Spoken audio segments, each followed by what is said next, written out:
ఆరాధనలకు యోగ్యుడవు, ఆరాధనలకు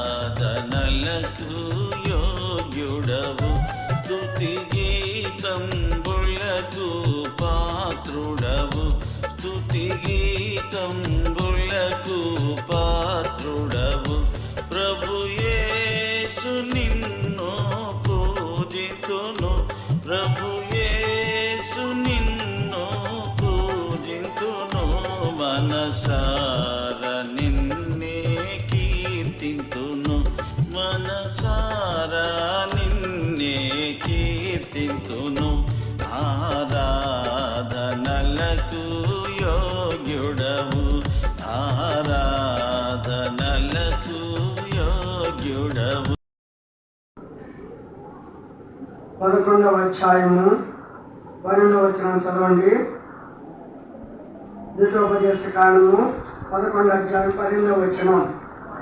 అది ఆకాశ వర్షజాలమును త్రాగును, అది నీ దేవుడైన యెహోవా లక్ష్యపెట్టు దేశము, నీ దేవుడైన యెహోవా కనులు సంవత్సరాది మొదలుకొని సంవత్సరాంతం వరకు దాని మీద ఎల్లప్పుడూ దాని మీద ఉండడం. కాబట్టి ఆ ప్రభువు కన్నులు ఆ యొక్క పంట మీద కాదు, కానీ నా మీద కూడా ఆయన గత సంవత్సరం అంతా ఆయన కన్నులు మన మీద ఉంచి మనల్ని కాపాడుతూ వచ్చిన వాడిగా ఉన్నాడు. ఎందుకు ఈ యొక్క ప్రభు దినంలో దేవుని స్తుతించి ఆరాధించాలి అంటే ఆయన మనల్ని సజీవుల సంఖ్యలో ఉంచినాడు. 2024 అంతా కాపాడి 2025లో కూడా మొదటి ప్రభు దినాన్ని ఆయన మనకి అనుగ్రహించినాడు. ఇంతవాడికి సజీవులుగా ఉంచటంలో ఏమిటి అని మనం చూసినట్టయితే ఆయన యొక్క కరులు నిన్ను నన్ను ఏం చేస్తుందంటే ఎల్లప్పుడూ కాపాడుతుంది. అందుకే 121వ కీర్తనలో ఒక మాట ఉన్నది చూడండి. 121వ కీర్తన మనం చూసినట్టయితే 4వ వచనం, ఇశ్రాయేలును కాపాడువాడు కునుకుడు నిద్రపోడు, యెహోవా నిన్ను కాపాడువాడు. కాబట్టి ఆయన కాపాడువాడు కనుక ఆయన కనులు ఎలా ఉన్నాయంట, కునుకక నిద్రపోక. మనమైతే ఒక్కరోజు కానీ నిద్ర లేకపోతే రెండో రోజు తేలిపోతూ ఉంటాం. కుర్చీలో కూర్చున్నా సరే మనిషి ఇక్కడ ఉంటాం, కానీ ఎక్కడికో వెళ్ళిపోతుంది మనకి మన కళ్ళు, మన నిద్ర. అయితే ఆ దేవాది దేవుడు నిన్ను నన్ను కునుకక నిద్రపోక ఆయన ఏం చేస్తున్నాడంట, కాపాడే దేవుడుగా ఉన్నాడు. అందుని బట్టి దేవుని స్తుతించాలి. ఇశ్రాయేలుని కాపాడువాడు కునుకడు నిద్రపోడు. కాబట్టి నిర్వాకాండంలో మన 11వ అధ్యాయంలో చూసినట్టయితే ఆ దేవుడు ఆ యొక్క ఇశ్రాయేలు ప్రజల్ని ఆ యొక్క అరణ్య ప్రాంతంలో నడిపిస్తూ ఎలా ఉన్నాడంటే పగలు మేఘస్తంభంగాను రాత్రి అగ్నిస్తంభంగాను వారికి ఉండి త్రోవన వారి ముందుండి నడిపిస్తూ వచ్చినాడంట. ఎంత మాత్రం వారి యొద్ద నుంచి తొలగిపోలేదంట. తొలగిపోకుండా వారిని కాపాడుతూ వచ్చిన వాడిగా ఉన్నాడు. వారినే కాదు కానీ నిన్ను నన్ను కూడా ఆ దేవాది దేవుడు సంవత్సరాది మొదలుకొని సంవత్సరాంతం వరకు మనల్ని కాపాడుతూ ఎన్నో వివిధ పరిస్థితుల నుంచి, ఎన్నో వ్యాధి బాధల నుంచి, ఎన్నో రోగముల నుంచి, ఎన్నో అపాయకరమైన పరిస్థితుల నుంచి, ఎన్నో ఆ రాకపోకల్లో ఆపదల నుంచి, త్రుటిలో తప్పిన అపాయాల నుంచి దేవుడు నిన్ను నన్ను కూడా ఏం చేశాడంట, తప్పిస్తూ వచ్చిన వాడిగా ఉన్నాడు. అందుని బట్టి దేవుడిని ఏం చేయాలి, స్తుతించి ఆరాధించబద్దులమై ఉన్నాం. మనకు తెలియదు దేవుడు ఎలాంటి స్థితిలో మనల్ని కాపాడుతూ వచ్చినాడు. ప్రతి ఒక్కరికి ఒక్కో సమయంలో దేవుడు త్రుటిలో మనల్ని కాపాడిన వాడిగా ఉన్నాడు. నా వరకు నేను చూసుకునేటంటే ఒకరోజు గత సెప్టెంబర్ మాసంలో ఇలాగే ప్రార్థనకి పెదగంధం వెళ్ళాను. దేవుడు ఎలాగ కాపాడంటే తన భక్తుల్ని ఎలా కాపాడట, ఆయన కునుకగా నిద్రపోకుండా కాపాడేవాడు అంటాడు. నిజంగా వాక్యం చెప్పాను. అంత పులిపేట మీద ఇక్కడే వాక్యం చెప్పాను. చెప్పిన తర్వాత బలపరుచుదామని బల్ల దగ్గరికి అలా వెళ్ళానంటే వెళ్ళి మోకరి కదా ఇంకా అలాగా మోకరిచ్చాను. ఇక్కడ దమామని శబ్దం ఒకటి వచ్చింది. నాకు వినపడలేదు, కానీ అక్కడ కూర్చున్నాక గమనించింది ఏం ఆ శబ్దం అనుకుంది. అనుకుని నేను ఇంకా బల్ల పంచుతున్నాను. ఆ అక్క అయితే లేచి చూస్తుంది. నేనుండే అంటున్నాను, లేచి నిలబడొద్దు, కూర్చోండి అంటున్నాను నేను. అయితే ఆ అక్క ఏంది ఆ శబ్దం అని చూస్తాను. చూసిన తర్వాత బల్ల పంచిన తర్వాత ద్రాక్షారసం మంచేటప్పుడు అక్క పెద్దగా అరిసి గమగ పరిగెత్తుంది బయటికి. ఏందా నేను ఏమనుకున్నానంటే యాక్చువల్గా ఎవరికైనా ఏదన్నా ఫిక్స్ కానీ లేకపోతే ఎవరికైనా ఏదన్నా అపవిత్రాత్మ కానీ వచ్చింది ఏమని ఏం కాదు కూర్చోండి అంటున్నాను నేను.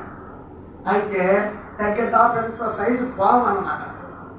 ఆ రేకుల్లో నుంచి ఏమైంది, నేను ఎక్కడి నుంచి అట్లా దాటేలానంటే కరెక్ట్గా నేను ఎక్కడైతే ఉన్నానో అక్కడే.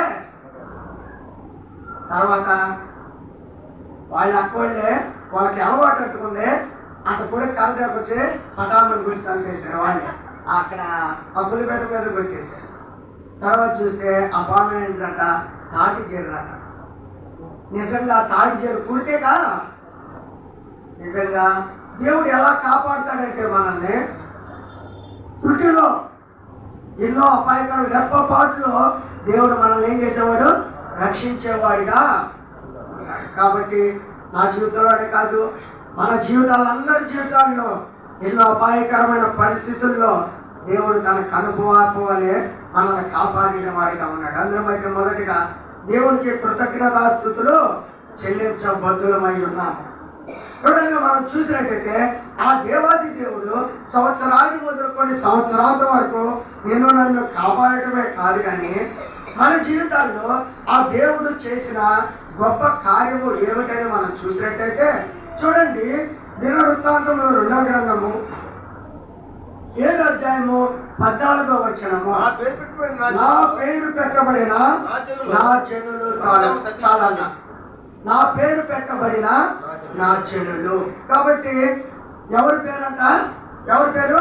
ఆ దేవాది దేవుడు పేరు పెట్టబడిన నా జనులు. కాబట్టి బైబిల్ గ్రంథంలో ఆ దేవాది దేవుడికి దాదాపు 101 పేర్లు ఉన్నవి. దాదాపు 101 పేర్లు ఉన్నాయి. ఆయన అలాంటి దేవుడిగా ఉన్నాడు. ఆ పేరుల్లో కొన్ని పేర్లు నీకు నాకు అనుగ్రహిస్తూ వచ్చిన వాడిగా ఉన్నాడు. మొదటిగా ఆయన పేరు మనం చూసినట్టయితే ఒక 2-3 పేర్లు మనం చూసుకొని మన జీవితాల్లో ఆయన మనకి అది ఎలాగా అనుగ్రహించాడు ఆ పేర్లను మనం చూసుకున్నాం. చూడండి 99వ కీర్తన 3వ వచనం.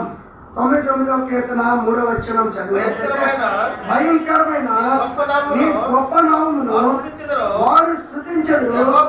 యెహోవా పరిశుద్ధుడు, యెహోవా పరిశుద్ధుడు. ఆయన గొప్ప నామము ఏమిటయ్యా? ఆయన గొప్ప నామమును నీవు నేను ఎందుకు స్తుతించాలి అంటే ఆయన ఎలాంటి వాడంట? పరిశుద్ధుడనే నామము కలిగిన దేవుడు. కాబట్టి ఆయన పరిశుద్ధుడు అది అంటాడు. అందుకే ఆ యొక్క యెషయా గ్రంథంలో మనం చూసినట్టయితే నిత్యము దేవదూతలట పరిశుద్ధుడు పరిశుద్ధుడు పరిశుద్ధుడని నిత్యము మారక రేయింబగులు ఆయన ఏం చేస్తున్నారట? స్తుతిస్తూ ఆరాధిస్తూ ఉన్న వారిగా ఉన్నారు. అట్టి పరిశుద్ధుడైన దేవుని నామము నీకు నాకు ఆయన అనుగ్రహించిన వాడిగా ఉన్నాడు. అయితే ఆ నామముని ధరించడానికి నీవు నేను అర్హుడమా అంటే ఎంత మాత్రము కాము. ఎందుకంటే నీవు నేను ఎలాంటి వారం అంటే రోమిలికి రాసిన పత్రిక 3వ అధ్యాయము 23వ వచనం ప్రకారము ఏ భేదము లేదు, అందరూ పాపము చేసిన వారము. రోమిలికి రాసిన పత్రిక 6వ అధ్యాయం 23వ వచనం ప్రకారము పాపం వల్ల వచ్చే జీతము మరణము, మరణానికి పాత్రలము, మనం పాపులము, పవిత్రత లేని వారము, అసహ్యులుగా ఉన్నవారము.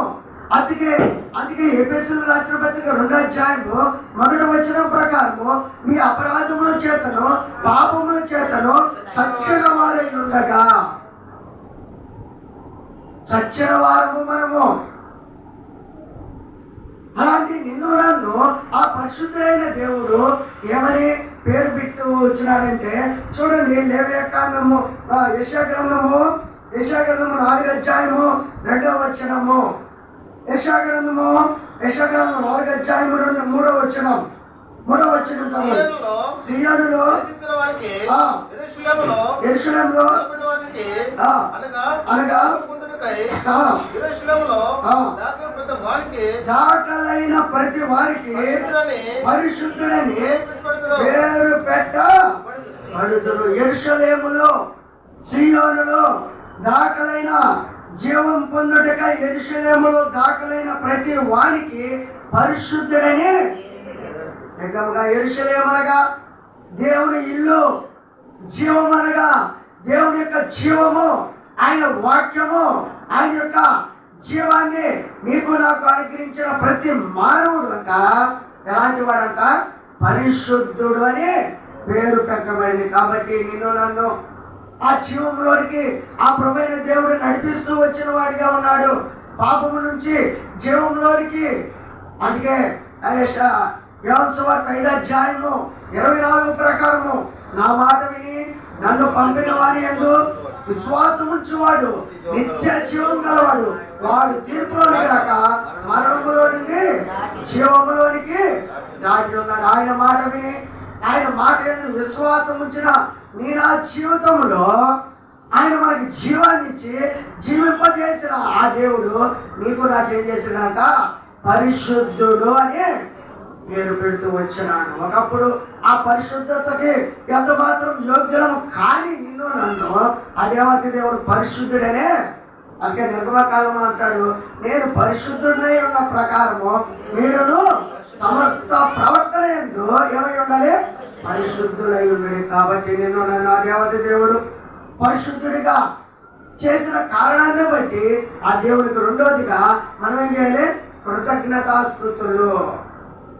ఆయన స్తుతించాలి, ఆరాధించాలి. ప్రభు ఒకప్పుడు అపవిత్రుని, పరిశుద్ధత లేనివాడని, నీతి లేనివాడిని. నిజంగా రోమిలకు రాసిన పత్రిక 3వ అధ్యాయం మనం చూసినట్టయితే నీతిమంతుడు లేడు, ఒక్కడును లేడు, దేవుడు వెతకేవాడు లేడు, అందరూ త్రోవ తప్పి ఏకముగా పనికి మాలిన వారైరని దేవుని వాక్యం సెలవిస్తుంది.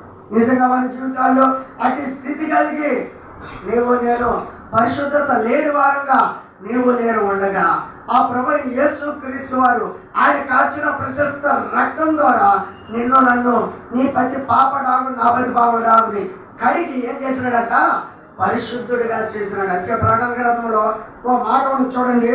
ప్రకటన గ్రంథము 7వ అధ్యాయం 14వ వచనం చదివినట్టయితే 7వ అధ్యాయం 14వ వచనం త్వరగా 7వ అధ్యాయం 14వ వచనం. అయ్యా నీకే తెలియనగా అతడు ఇలాగ నాతో చెప్పాను, మీరు మహాశ్రమం నుండి వచ్చిన వారు ఎక్కడంట గొర్రె పిల్ల రక్తములో తమ వస్త్రములు ఉదుకొని వాటిని ఏం చేసుకున్నవారు, ఎరుపు చేసుకున్నవారు, పరిశుద్ధపరుచుకున్నవారు. కాబట్టి గొర్రె పిల్ల రక్తంలో నీవు నేను పరిశుద్ధపరచబడిన వారమే, మన వస్త్రమును తెలుపు చేసుకున్న వారమే. అందును బట్టి దేవుని హృదయమారా స్తుతించి ఆరాధించబద్ధమై ఉన్నాం. మొదటిగా ప్రభువా సంవత్సరాది మొదలుకొని సంవత్సరాంతం వరకు నన్ను కాపాడి మరొక నూతన సంవత్సరం మొదటి ప్రభుదినంలో నన్ను నువ్వు ఉంచిన విధానం బట్టి వందనాలయ్యా. ఎన్నో అపాయకరమైన పరిస్థితుల నుంచి నన్ను తప్పిస్తూ వచ్చినావు. రెండవదిగా ఎంత మాత్రం యోగ్యత లేని నా జీవితంలో నీ పరిశుద్ధ నామాన్ని నాకు, నీ భయంకరమైన నామాన్ని నాకు అనుగ్రహిస్తూ వచ్చినావు. దానికి ఎంత మాత్రం అర్హుడు కాదు.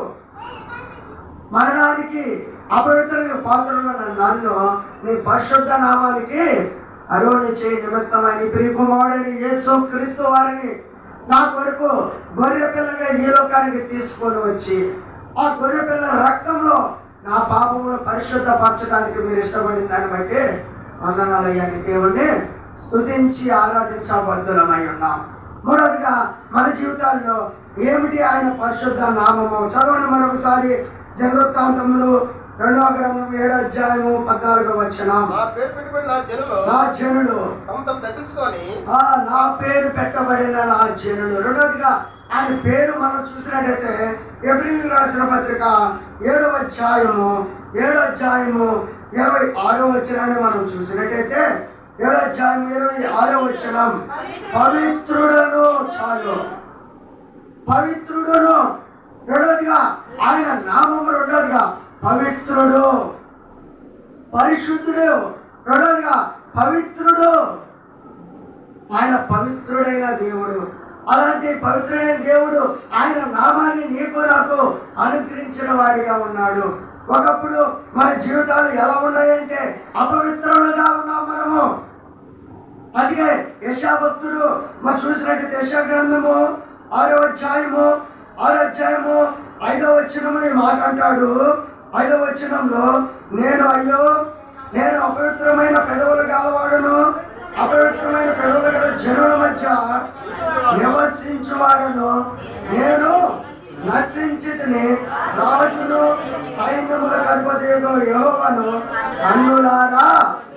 కాబట్టి అంటున్నాడు, అయ్యో నేను అపవిత్రుడును, అపవిత్రమైన పెదవులు గలవాడను. కాబట్టి నేను ఒకప్పుడు అపవిత్రమైన పెదవులు గలవాళ్ళమై అపవిత్రమైన జనుల మధ్య నివసిస్తూ జీవిస్తూ వారి యొక్క ఇష్టం కోరికలు నెరవేరుస్తూ నేను ఆ పెదవులతోటి అనేకమైన అసహ్యమైన మాటలు మాట్లాడుతూ అపవిత్రత కలిగిన మన జీవితాల్లో ఆ దేవుడు ఎలాంటి నామాన్ని ఆయన మనకి ఇచ్చినాడు అంటే పవిత్రుడు అనే నామాన్ని ఆయన మనకి అనుగ్రహిస్తూ వచ్చిన వాడిగా ఉన్నాడు. పవిత్రుడు. మనం చూసినట్టయితే ఎలాంటి అపవిత్రత మన అంటే కీర్తనకారుడు అంటాడు. చూడండి, కీర్తన కదా 38వ కీర్తన 5వ వచనం. 38వ కీర్తన 5వ వచనం మనం చూసినట్టయితే 38:5, నా మూర్ఖత వల్ల కలిగిన నా గాయములు దుర్వాసన గలవయ్యి స్రవించుచున్నవి. కాబట్టి మన మూర్ఖత వల్ల కలిగిన గాయములు దుర్వాసన గలవయ్యి అపవిత్రముగా స్రవించుచున్నవి. అందుకే యెషయా భక్తుడు అంటాడు 1వ అధ్యాయం 6వ వచనం ప్రకారము. చదవండి, యెషయా గ్రంథము 1:6 ప్రకారం మనం చూసినట్టయితే అది కాళ్ళు మొదలుకొని స్థలం వరకు కొంచెమైన ఏమి లేదంట, స్వస్థత లేదు. ఎక్కడ చూసినను గాయములు, దెబ్బలను, పచ్చిపుళ్ళను, అవి పిండబడలేదు, కట్టబడలేదు, తైలముతో మెత్తన చేయబడలేదు.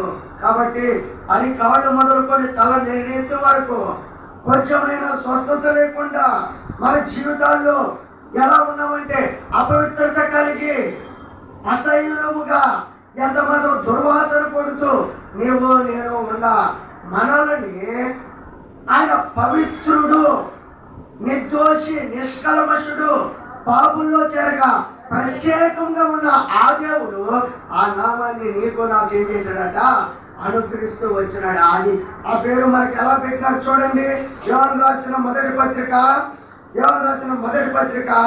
1వ అధ్యాయము 9వ వచనంలో మనం చూసినట్టయితే ఒప్పుకొని నమ్మదగిన వాడు నీతిమంతుడైన కనుక క్షమించి సమస్త దుర్నీతి నుండి మనల్ని పవిత్రులుగా చేసినాడు. ఎలాగా మనల్ని పవిత్రులుగా చేసినాడు అంటే ఆయన ఏం చేసినాడంట, మన పాపంలో మనం ఒప్పుకొనిలా ఆయన నమ్మదగిన వాడు నీతిమంతుడు కనుక ఆయన రక్తంలో ప్రతి పాపం మనల్ని ఏం చేసినాడంట, క్షమించి సమస్త దుర్నీతి నుండి మనల్ని కడిగి ఏం చేశాడట, పవిత్రులుగా చేశాడు.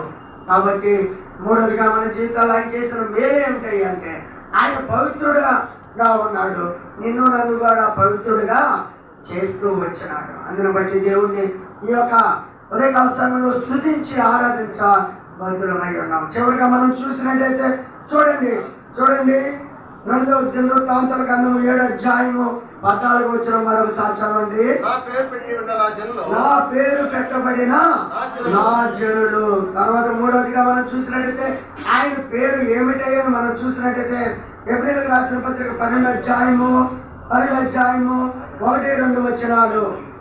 1-2 వచనాలు. ఇంత గొప్ప సాక్షి సమూహము మేఘం వలె ఆవరించి ఉన్నందున మనము కూడా ప్రతి భారమును సులువుగా చిక్కులు పెట్టు పాపమును విడిచిపెట్టి విశ్వాసమునకు కర్త. మూడవదిగా మనం 4వదిగా ఆయన 3వ పేరు మనం చూసినట్టయితే ఆయన ఏంటంట? విశ్వాసమునకు కర్త, అధిపతి.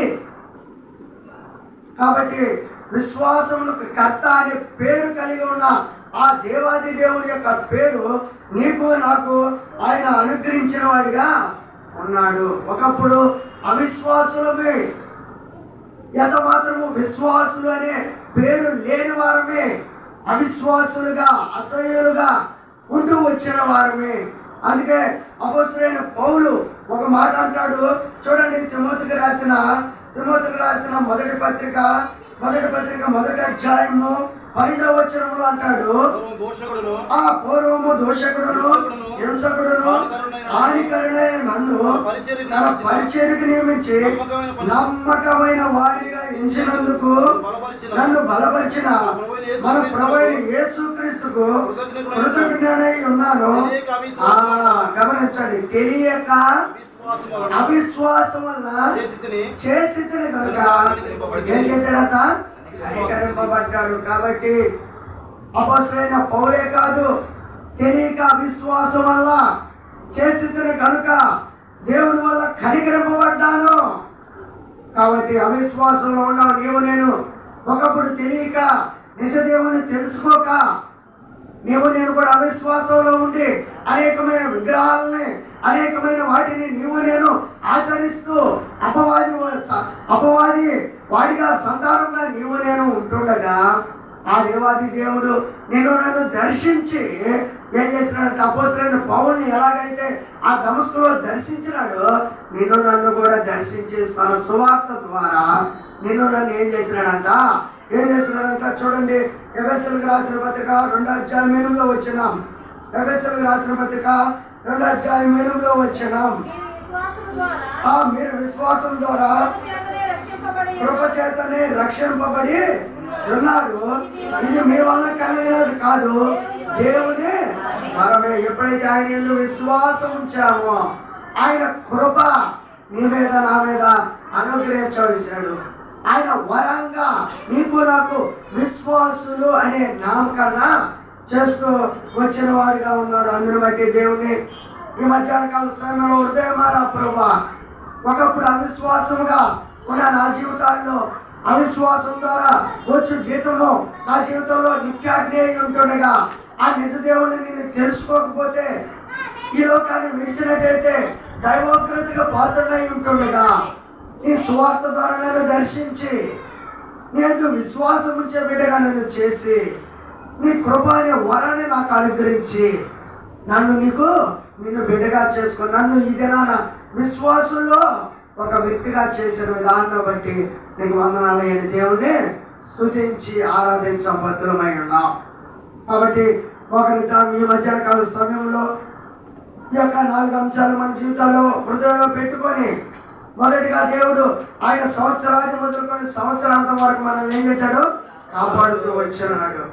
రెండవదిగా మన జీవితాల్లో మనం చూస్తే ఆయన పేరును మనకి పెడుతూ వచ్చినాడు. ఏమిటయ్యా మొదటిగా ఆయన మనకి పెట్టిన పేరంటే పరిశుద్ధుడు.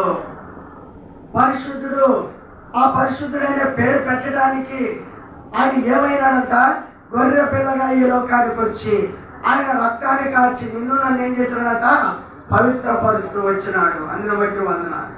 రెండవదిగా పవిత్రుడు అనే నామకరణ నీకు నాకు పెడుతూ వచ్చినాడు. ఒకప్పుడు అపవిత్రమైన పెదవులు కలిగి అసహ్యంగా నేను జీవిస్తున్నాను నిన్ను నన్ను. ఆయన ఏం చేసినాడంట? పరిశుద్ధపరిచినాడు. మనం చూసినట్టయితే ఆ మాట ఎలా పరిశుద్ధపరిచినాడంట చూడండి. ఆ మాట చదువుకుందాం.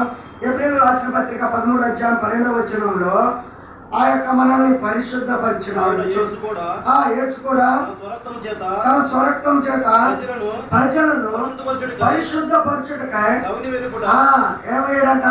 గవిని వెలుపట శ్రమ పొందాం. నిన్ను నన్ను పరిశుద్ధపరచడానికి, పవిత్రపరచడానికి, నేను ఆ అసహ్యమైన జీవితాన్ని తీసివేయటానికి యేసు ఏం చేసినాడంట? గవిని వెలుపట శ్రమ పొందుతూ వచ్చిన వాడిగా ఉన్నాడు. ఆయన శ్రమలను మనం చూసినట్టయితే ఎంతగా కొట్టబడినాడు, ఎంతగా నలుగొట్టబడినాడు. ఆయన వీపున ఎన్ని కొరడా దెబ్బలు చీల్చబడుతూ వచ్చినదో, నాగటి చాలా వలె ఆయన శరీరం దున్నబడుతూ వచ్చినది. అంత మాత్రమే కాదు, ఆయన ముళ్ళ కిరీటం పెడుతూ వచ్చిన వారిగా ఉన్నారు. ఆ ముళ్ళ కిరీటాన్ని మనం చూసుకున్నట్టయితే చిన్న ముళ్ళు మనకి గుచ్చుకున్నట్టయితే ఆయన నీ కొరకు నా కొరకు గవిని వెలుట శ్రమ పొందాడని మనం చిన్న వాక్యాన్ని చూసుకుంటున్నాం. కానీ ఆయన ఎంతగా బాధ అనుభవించినాడంటే చిన్న ముళ్ళు మనకి దిగబెడితే అది తీసేంత వరకు మనకేముంటుంది? ప్రాణం విలవిల్లాడిపోతుంది. ఆ ముళ్ళ కిరీటానికంట భక్తులు రాస్తూ ఉన్నారు, చెబుతూ ఉంటారు, 112 ముళ్ళు ఉన్నాయంట. ముళ్ళు, ఆ ముళ్ళన్నింటినీ అలాగే పెట్టి ఆ ముళ్ళ కిరీటాన్ని వారు ఏం చేసినారట? కొడుతూ వచ్చారు. ఎందుకంటే ఆ ముళ్ళను గుచ్చుకొని స్టక్ అయిపోవాలని. అంతగా బాధింపబడుతూ నీ కొరకు నా కొరకు ఆ శిలువ మ్రాణుని ఆ గల్గొతా కొండ మీదకి తీసుకొని వెళ్తూ దెబ్బలు తింటూ ఆ మ్రాణు మీద చేతుల్లో చీరలు, కాళ్ళల్లో చీరలు, పక్కన బల్లెపు పోటు పొడిపించుకుంటూ చివరి బొట్టు వరకు ఆయన రక్తాన్ని నీ కొరకు నా కొరకు కాచి ఆయన గవిని వెలుగుట నీ కొరకు నా కొరకు శ్రమ పొంది నిన్ను నన్ను ఏం చేసినట్ట? పవిత్రపరిచాడు, పరిశుద్ధుడిగా చేశాడు. విశ్వాసుల గుంపులో నిన్ను నన్నుగా చేసిన వాడిగా ఉన్నాడు. అందుని బట్టి హృదయమారా దేవుణ్ణి ఆరాధించబద్ధులమై ఉన్నాం. మోకరించండి బిగ్గరగా, స్పష్టంగా, క్లుప్తంగా, బిగ్గరగా అందరూ ఆమేనన్నారుగా. అందరూ ఆమేననాలి. ప్రభా, ఆ యొక్క సిస్టర్ చేసింది నిజమే అని మనం ఒప్పుకునేలాగున నీవు కూడా గట్టిగా ఆరాధిస్తే వారు కూడా నీకు ఆమేనలాగున మనము మన దేవుని స్తుతించేవారిగా, ఆ పరలోకం ఉన్న దేవదూతలు వారు స్తుతిస్తుంటంట. ఆ యొక్క మందిరం యొక్క గడప కమ్ముల పునాదులు కూడా అదిరినవి. అలాగా మనం దేవుణ్ణి మన జీవితాల్లో చేసిన మేలును బట్టి మనము స్తుతించి ఆరాధించబద్ధమై ఉన్నాం.